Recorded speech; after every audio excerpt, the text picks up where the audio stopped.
I'm convinced my opponents are living in Wyoming. Every time I fly over them, I get serotonin. Overdosing on golden poems, my mouth is foaming. Every time my words are spoken, I apply the omens. But lately it's been hard to see the signs. Really miss the times when everything was so simplified. Nowadays I get a problem and it multiplies. But who am I to sit here like I ain't picked this life? As if I wasn't the main one defending my hopes and dreams from people who ain't believe that I could manifest everything I was saying at the time. Remember moving like it's do or die in junior high. Back in middle school, me and my crew was bending rules, rapping every chance we got, screaming fucking institute. Every day suspended in the office with the principals, talking about the repercussions from the shit we got into. Looking up to Steve's and Joey, do whatever they would do. Staying up at night, reading lyrics. Alright, what's going on, you guys? Welcome back to the podcast. As always, I'm your host, Asia. Today we got a special guest all the way from Queens, New York, young kid. My personal opinion, this dude, I think he got next. He got bars on him. Young kid, talented, spitting, like I said, Queens, New York. Y'all give it up for our man, CamilosGraden. What's going on? What's going on? How you feeling? Tired, man. But you know, now I'm feeling good. I'm blessed. I'm so happy to have you here. Thank you for being out here. And, glad to be here. Yeah, so go ahead and tell listeners about yourself. Should I begin? Where you from? I'm from Queens, New York, from Rosedale, more specifically. That's a small town in Queens, right by the airport, right by JFK. So when y'all land to New York City, you know, right there. Right. I'm an artist. I'm a rapper. I sing. I rap. You know. How'd you get into rapping? I got into rapping. I started when I was in 7th grade. When my boy put me onto like Joey Badass, Capital Steve's Pro Era, that whole movement. Right. From there, I started like, you know, watching their videos on YouTube, and I fell in love with, you know, just the art of rapping. Like I used to really be into bars and stuff before I started like singing and everything. So I was really into like heavy old school hip hop and like, you know, heavy rap stuff. And I started like rapping at the lunch tables, you know, doing little ciphers outside of school, with my friends.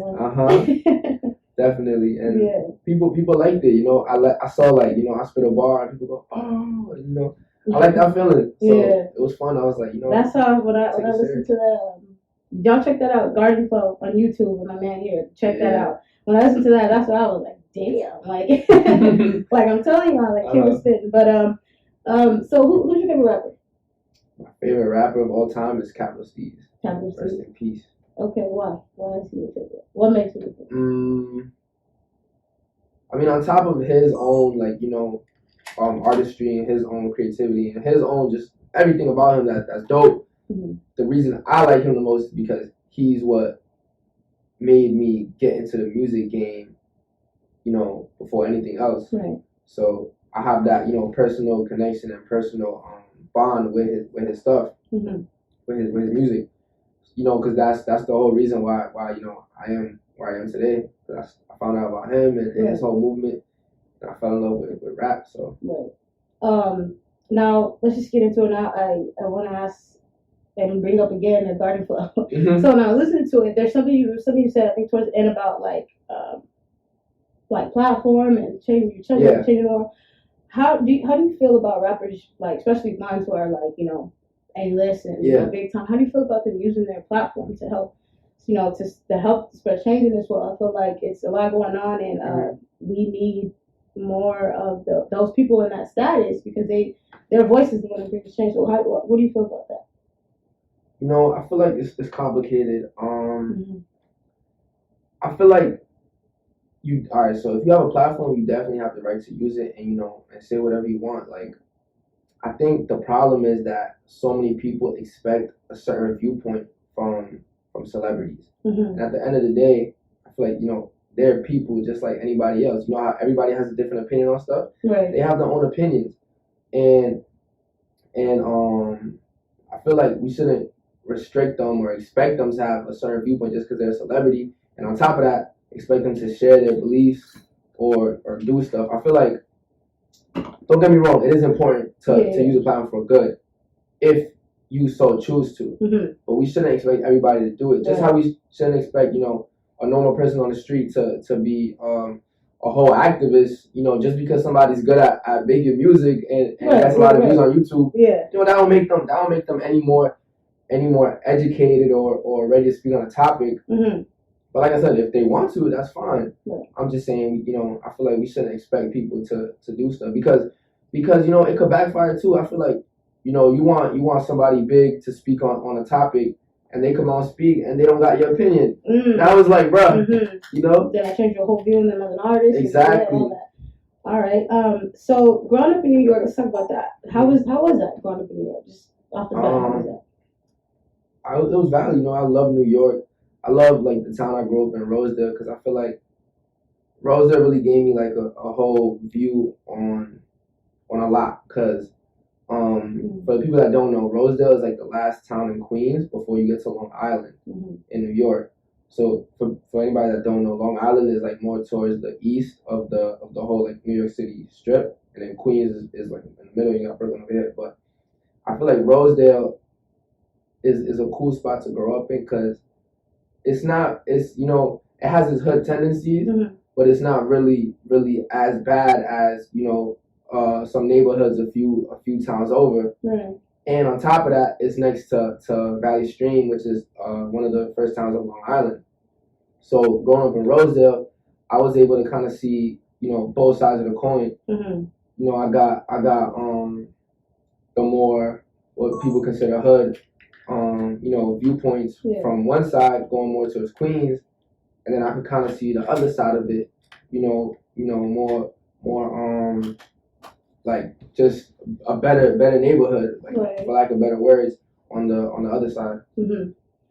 So growing up in New York and, you know, being in high school, you said you started rapping in 7th grade? Yeah. So you were up through high school. How do you feel like society, your teachers, how do you think they viewed you being a young rapper? Because me personally, I feel like a lot of times people just think, oh, he's a young rapper, like all he wants to do is, you know, talk about this and that, like he's, you know, his head's not in the books, he needs to be trying to be this and that. Do you feel like people, like society, judged you? Do you feel like they viewed you in a different way? You know, it's funny. I actually do feel that way to a certain extent. Not so much in school though, because in school I was always on my book stuff. You know, like I was always smart in school. I always did great in school. So I had a good relationship with teachers. You know, I would come with the braids, with the you know, dressing real urban and stuff. And they probably didn't think because of that. They probably didn't think. Yeah, exactly. But then, you know, I would get good grades and stuff. I was valedictorian in 8th grade. You know, rapping. You know, still messing around with my friends. Like, you know, school kind of came easy to me as a kid. But I feel like society in general, I kind of do feel that way sometimes. I don't know if because I'm a rapper, because my hair and stuff, but like, you know, once you have that rapper label on you, that just comes with so much, you know, like, I don't know what it is. It just comes with like like stereotypes and stuff. Yeah, let's talk about that. Like, have you experienced that? Like, people. I mean, it's more so just like the energy, like, you know.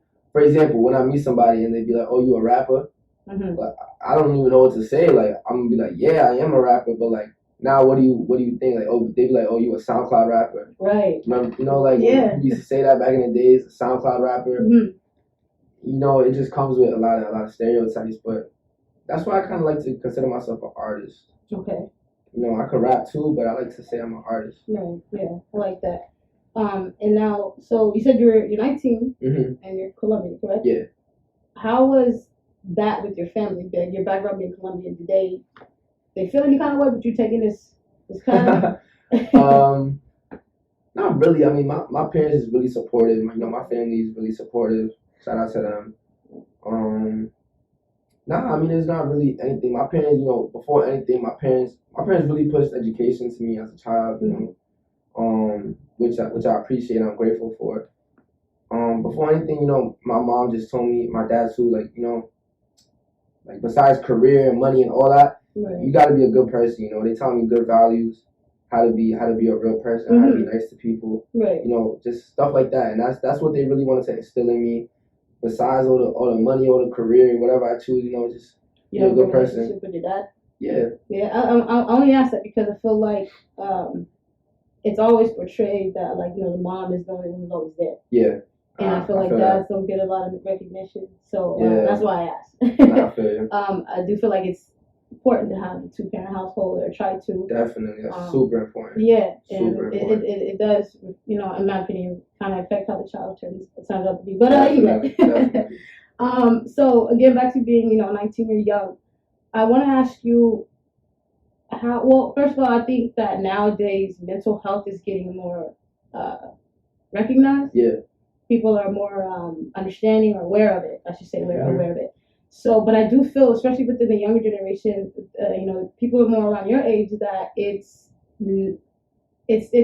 not talked about, or it's like as if a lot of kids are afraid to talk about it, speak out on it. And I feel like within the last couple of years, I've been hearing a lot of like youth being depressed and suicidal and stuff like that. So what, and within like we got rappers like Juice WRLD, who's going through it. What city did you Pete? Yeah. Even Mac, like So let's talk about that within the mental health, especially within the rap game and within men in the rap game. What's your take on that? I feel like that stuff is super important. Always good to take care of your mental health just as much as your physical health. You know what I'm saying? Right. I don't know. Like, I feel like addiction is a serious problem, and that's something that I try to steer away from. Try to never go like down that path of doing that stuff, and I try to keep everybody around me safe and like off anything that they could get addicted to, because that's just a downward spiral. Like I don't know, like I can't judge anybody, because I've never been in that position to where I was like really depressed or anything like that.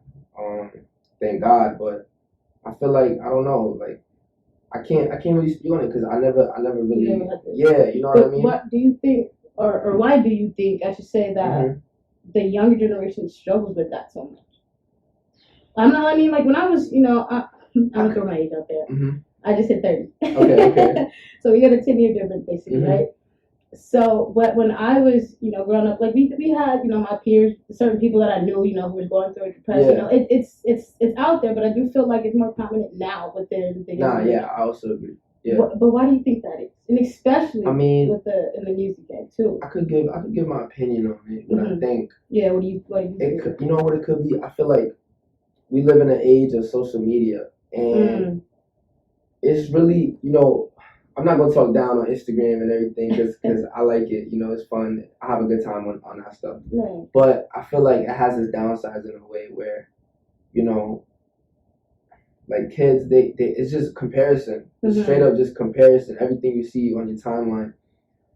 Some people's not as secure as other people. Right.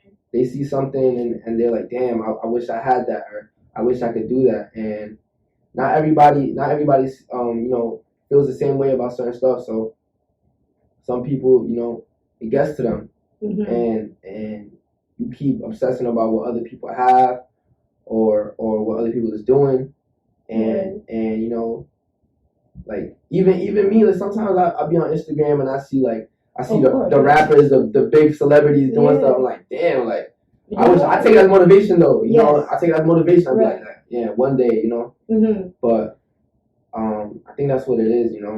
That's definitely a part of it. Obviously, it's tons of more factors that go into it, but I think social media has something to do with it for sure. Yeah, no, I definitely do too. We when I was your age, we did have social media, but we didn't get Instagram until, I don't think we got Instagram until I was like 18, 19, something like that. So we didn't have as much access to as much social media like we do now. Thanks. So, but I do want to ask, since you've been rapping, and how is, from when you first started to now, how's your journey been? Like, what was that like? Just from scrolling on your Instagram and back to that garden flow, from seeing that video and then going up to your recent post, I definitely think you've come a long way. You've progressed a lot. So let's talk about that. So how has that been for you? What struggles did you have to go through? It's been a long way coming, man. Like, with life struggles, what struggles you with the game, music game? I feel like it wasn't easy, like, because I had no connection.